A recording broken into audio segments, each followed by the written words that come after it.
जय श्री राम दोस्तों, वंदे मातरम। वॉक पे चर्चा में आपका स्वागत। भारत का गौरव मेरे चैनल पे आपका स्वागत। Build back better Bharat mission में आपका स्वागत। आज मैं चर्चा करना चाहूँगा एक बड़े ही यूनिक विषय पे अगेन कि क्यों कनाडा और यूएस जैसी कंट्रीज, डेवलप कंट्रीज जो हैं, वो भारतीयों के लिए बहुत ज़्यादा अच्छी अपॉर्चुनिटी नहीं है। पूरी जानकारी के लिए इस वीडियो को ज़रूर देखिएगा। आगे हो क्या रहा है, बहुत सारे दोस्तों से बात हुई जो कनाडा में हैं।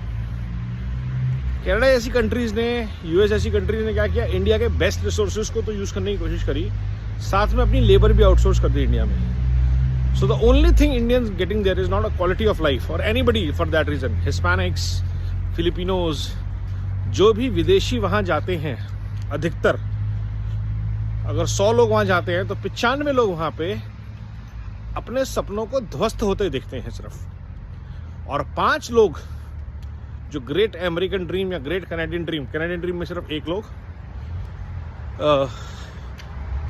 अपने सपनों को पूरा देखते हैं, उनको हम हीरो मान लेते हैं। और यही हालत देश में है, लेकिन वहाँ पे आपको डॉलर मिलते हैं। The only thing that is better there is so called quality of life for which you pay. आपको नाकों में से खून निकल जाता है वहाँ की जीवन शैली के लिए पैसे देते देते।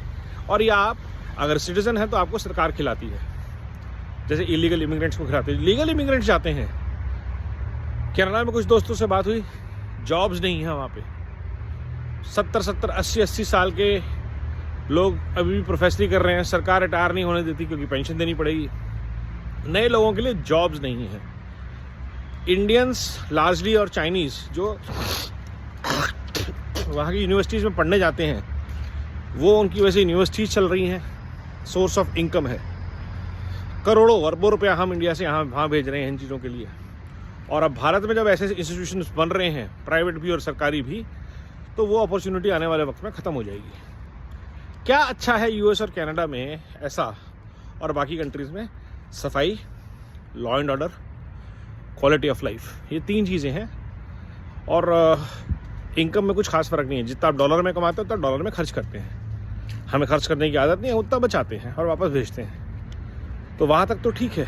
लेकिन अगर भारत में हम ये चीज़ अचीव कर लेते हैं, quality of life, quality of health, air, environment, तो कोई ज़रूरत नहीं है भारत के युवाओं को बाहर जाके धक्के खाने की। धक्के तो हम यहाँ भी खा सकते हैं, लेकिन मेरिटोक्रेसी का जो रिवॉर्ड आने वाले वक्त में भारत में होने वाला है, मेरिटोक्रेट्स को, जो लोग आज की डेट में एस्ट्रो इंजीनियरिंग में है, एरोनॉटिक्स में पढ़ रहे हैं, और जो भारत में चीज़ें आ रही हैं, एआई में पढ़ रहे हैं, और भारत में जो अपॉर्चुनिटीज़ आ रही हैं, या फ्यूचर रेडी टेक्नोलॉजीज़ में, हेल्थ केयर में जो लोग पढ़ रहे हैं, नॉट सिर्फ doctors, how to run great health care institutions, hospitality में जो लोग पढ़ रहे हैं, they will grow up and to run all the good institutions across the world. That is happening already.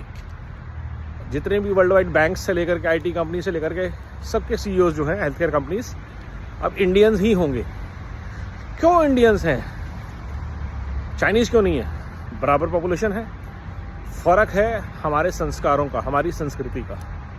और यही भारत का सबसे बड़ा एक्सपोर्ट है। क्यों भारत के लोग दूसरे देशों के प्रधानमंत्री तक बन जाते हैं, लेकिन कोई चीनी या पाकिस्तानी नहीं। और इसी चीज़ को हमको आगे बढ़ाना है, भारत को और बेहतर बनाना है। Build back better Bharat mission से जुड़ते जाना है, और जहां हो सके भारत के जो भी एक्टिविटीज़ हैं, चाहे वो वोकल फॉर लोकल हो, चाहे मेक इन इंडिया हो, चाहे आत्मनिर्भर भारत हो, ऐसे इनिशिएटिव्स को हमें सपोर्ट करते जाना है अपने पैसे के थ्रू।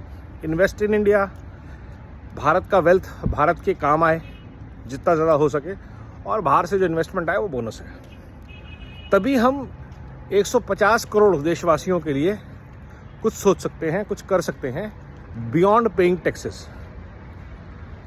तो बेहतर ज़िंदगी वहाँ नहीं, यहाँ है। यहाँ भी हमें बनानी है, वहाँ भी हमें ही बनानी है। जय श्री राम, वंदे मातरम, जय हिंद, नमो भारत।